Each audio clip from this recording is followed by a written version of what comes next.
আসসালামু আলাইকুম। দেশে এবং দেশের বাইরে থেকে যারা দেখছেন সবাইকে জাপান বাংলাদেশ কালচারাল ফোরামের পক্ষ থেকে শুভেচ্ছা। আজকে আপনাদের সামনে ভিডিও নিয়ে আসলাম এইজন্য যে কিছু বিষয় না বললেই নয়। যদিও এটা আপনারা সবাই অবগত। হয়তো ভাবতে পারেন যে অহেতুক কথা। আসলে আমি ওইভাবে মনে করছি না। সেটা হচ্ছে যারা জাপানি ভাষা চর্চা করছে বাংলাদেশে, বিশেষ করে বাংলাদেশে। আ যেই ভাষাটা আমাদের জাপানে কেরিয়ারের ক্ষেত্রে অথবা বাংলাদেশে জাপানিজ কোম্পানিগুলোতে কেরিয়ার গড়ার জন্য জরুরি। সেটা হচ্ছে JLPT N4 ন্যূনতম, আর হচ্ছে JFT A2 বেসিক। তো জবের ক্ষেত্রে বিশেষ করে SSW, যেটা স্পেসিফাইড স্কিলড ওয়ার্কার, বিশেষ দক্ষতা, আর জাপানে যেটাকে তোকুতেই গিনো বলে ডাকা হয়, সেই সমস্ত জবগুলোর ক্ষেত্রে আপনার JLPT N4 সমমান, আর সবচেয়ে বেটার হয় JFT বেসিক থাকলে ন্যূনতম এটা। তো ইদানিং এসে দেখা যাচ্ছে যে এটাতে পাশের হার অনেকই কমে গেছে। এটার কারণ সবাই খুঁজতেছে। যেমন ধরুন জাপানিজ আমাদের যে সমস্ত বন্ধুরা আছে তাদের সাথে যখন আলাপে বসা হয়, মিটিং এ বসা হয়, তখন বলে যে আসলে বাংলাদেশের রেশিও এত কম কেন? পাস এত কম করে কেন? আর কি পড়াশোনা ঠিক মতো করে না? তো আসলে তো ব্যাপার সেটা নয়। সবাই তো পড়াশোনা করে দেখতেছি। তারপরেও কিছু টেকনিক্যাল বিষয় আছে যেগুলো ফলো করলে আপনি হয়তো রেজাল্টটা ভালো করতে পারেন। সেটা কি? যেমন যারা JFT টার্গেট করে পড়াশোনা করছেন, তাদের জন্য একটা টেক্সট বই যেটা আছে, সেটা হচ্ছে ইরোদরি। ইরোদরির ৩ টা পার্ট আছে। একটা ৩ রঙের ৩ টা পার্ট, একটা হালকা গোলাপি, একটা কমলা, আরেকটা হলুদ বর্ণের। তো আমি বলবো যারা ইরোদরি পড়বেন তারা ১ম টা থেকেই শুরু করুন এবং শেষ পর্যন্ত পড়ে যান। তার পাশাপাশি অডিও এটা শুনে যান। আর পারলে বইয়ের ছবিগুলো দেখবেন। ছবির পাশাপাশি উম কিছু উম ভিডিও ক্লিপ আপনি পাবেন। যে ক্লিপগুলো দেখে টিউটোরিয়াল হিসেবে দেওয়া আছে।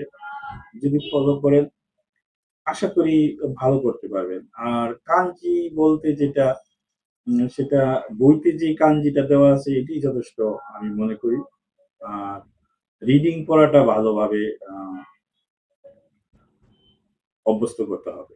রিডিং বারবার পড়ুন। কারণ আপনি যখন পরীক্ষা হলে পরীক্ষা দিতে যাবেন, স্ক্রিনে যে সময় কিন্তু আপনি পাবেন না। কাউন্টডাউন হতে থাকবে। কারণ নির্দিষ্ট সময়ের ভিতরে রিডিং পড়ে অ্যান্সারটা সিলেক্ট করতে পারাটা কিন্তু একটা ব্যাপার। কাজেই যাতে তাড়াতাড়ি অ্যান্সার সিলেক্ট করতে পারেন, এজন্য আপনাকে রিডিংটাও তাড়াতাড়ি পড়ে বিষয়বস্তুটা কি সেটা জানতে হবে। তারপরে আরেকটা হচ্ছে যেখানে অ্যান্সার দিতে যেয়ে আপনার ধোঁকা খাওয়ার সম্ভাবনা আছে। একই অর্থ বহন করে ৩ টা অ্যান্সার আপনার অপশন থাকে। সেখানে আপনাকে বুদ্ধিমত্তার সাথে চুজ করতে হবে যে আসলে সঠিক অ্যান্সার কোনটি হবে। সঠিক অ্যান্সার কোনটি হবে এটা যদি প্রশ্ন করেন তাহলে বলবো যে বইতে যেভাবে উদাহরণ দেখানো হয়েছে আপনি ওইটাই মনে করুন এবং অ্যান্সারটা সিলেক্ট করার চেষ্টা করুন। আর যারা জেএলপিটি পরীক্ষার্থী, জেএলপিটি অ্যানকর দিবেন বলে ভাবছেন, তারা মিন্নানো নিহঙ্গ তো অবশ্যই পড়বেন। তার সাথে আপনার সাপ্লিমেন্টারি কিছু বই আছে। এই যেমন ধরুন সৌমাতমে, speed master, try, etcetera, etcetera. এগুলোতে অনেক নমুনা প্রশ্ন দেওয়া আছে, মডেল টেস্ট হিসাবে প্রশ্ন তৈরি করা আছে, মডেল কোশ্চেন অনেক আছে, এগুলো বেশি বেশি করে সলভ করুন। আর যেখানে যে বিজ্ঞান নিহঙ্গতে আপনি প্রতিটা চ্যাপ্টারে ৬ নম্বর অথবা ৭ নম্বরে যে একটা করে প্যাসেজ আছে, এই প্যাসেজটা ভালো করে পড়ুন। পড়ে সেখান থেকে আপনি ছোট, ছোট কাঞ্জি দেওয়া আছে, সেই কাঞ্জিগুলো বোঝার চেষ্টা করুন এবং ওখান থেকে আপনি উত্তর তৈরি করার চেষ্টা করুন। কি বলছে, আপনাকে কি জিজ্ঞাসা করা হলো, সেটা উত্তরটা কি হবে এটা আপনি নিজে নিজেই সলভ করার চেষ্টা করুন। আর বেশি, বেশি করে লিসেনিং শুনুন। জাপানিজরা লিসেনিং শোনার জন্য জাপানিজরা কিভাবে কথা বলে সেটা ফলো করার চেষ্টা করুন। আপনি বইতে পড়তেছেন একরকম, কিন্তু দেখা যাচ্ছে ওরা উচ্চারণ করতেছে অন্যরকম। একই জিনিস। উচ্চারণটা টোন, জাস্ট টোনটাকে আপনি ধরার চেষ্টা করুন। দেখবেন যে লিসেনিংটা আপনার কাছে সহজ হয়ে গেছে। আর রিডিং যেটা, এটা আপনাকে বারবার পড়তে হবে। কাজেই আ আরেকটা জিনিস যেটা জেএলপিটির ক্ষেত্রেও কাঞ্জি গুলো আপনি আইডেন্টিফাই করার চেষ্টা করুন। তাহলে দেখবেন যে আপনার পরীক্ষার হলে যে অন্তত একটা কমফোর্ট ফিল হবে, আপনি সহজ মনে হবে।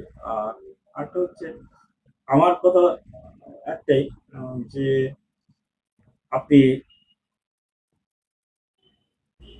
জাপানিজ দেখুন, জাপানিজ শুনুন এবং জাপানি ভাষায় কথা বলার চেষ্টা করুন। আপনার যারা বন্ধু আছে, যারা সহপাঠী আছে তাদের সাথে জাপানিজ ভাষায় প্র্যাকটিস করার চেষ্টা করুন। আশা করি অনেক কাজে লাগবে। আর স্কিল যে বিষয়গুলো আমাদের এখানে এখন ৩ টা ক্যাটেগরি, ৪ টি বলতে পারেন। ক্যাটেগরিতে টেস্ট হচ্ছে। সেই ক্যাটেগরিতে টেস্টগুলো বাংলা হচ্ছে। যেমন কনস্ট্রাকশন, এগ্রিকালচার। এগ্রিকালচারের ভিতরে আবার ২ টা আছে। একটা হচ্ছে সাধারণ কৃষি, আরেকটা পশুপালন। আর আরেকটা হলো নার্সিং কেয়ার। এটা বাংলাতেও আছে। আমি মনে করব যারা ইংরেজিটা ভালো বোঝে তাদেরকে ইংরেজি টেক্সট বুকটা ফলো করলেই ভালো হয়। তাহলে আপনার বুঝতে সুবিধা হবে। এমন কিছু বাংলা আছে যেটা বুঝতে কষ্ট হয় কিন্তু ইংরেজিটা আপনি সহজেই বুঝে যাবেন। আর ইংরেজিতে শিখতে এটা আপনি জাপানিজেও ব্যবহার করতে পারবেন। একজন জাপানিজ আপনাকে যদি আপনি জাপানিজ না বুঝেন তাহলে ইংরেজিতেই কিন্তু ট্রাই করার চেষ্টা করবে আপনার সাথে কমিউনিকেশন ক্রিয়েট করার জন্য। বাংলাতে কিন্তু নয়। কাজেই বাংলা থেকে ইংরেজিটাকে বেছে নেওয়াটা আমি বেটার মনে করব। আর কেউ যদি জাপানিজটা বেছে নেন সেটা তো মোস্ট ওয়েলকাম। কাজেই সেটাই। আর অনেকেই দেখলাম যে নার্সিং কেয়ারে পরীক্ষা দিতে যেয়ে কেউ স্কিলড এটা পাস করে যায় আর কাইগো নো নিহঙ্গ যেটা এটাতে ফেল করে। আবার কেউ কাইগো নো নিহঙ্গ যেটা এটা পাস করে যায় স্কিলটা ফেল করে। তো এই জিনিসটা যাতে খেয়াল করুন, আপনাকে যে কনভারসেশন গুলো দেওয়া আছে কাইগো নো নিহঙ্গতে ডায়ালগ গুলো দেওয়া আছে এগুলো ভালো করে বোঝার চেষ্টা করুন। আপনার সেবাগুলো যেগুলো আছে এগুলো ভালো করে দেখার চেষ্টা করুন। আশা করি এই ক্ষেত্রেও আপনি ভালো করতে পারবেন। আর যারা কৃষিতে পরীক্ষা দিচ্ছেন তারা তো মাশাআল্লাহ সুন্দর। সবাই যারা পরীক্ষা দিচ্ছে সবাই পাস করে আছে। ফেল করছে এরকম শুনিনি। যদি হয়ে থাকে সেটা রেয়ার। আর কনস্ট্রাকশনেরটা আ যথেষ্ট পড়াশোনা করতে হবে। সিভিল ইঞ্জিনিয়ারিং সম্বন্ধে একটা ধারণা থাকতে হবে। সেই ধারণা থাকলে হয়তো পরীক্ষা আপনি যখন বসবেন, আশা করি আপনার জন্য সহজ হবে।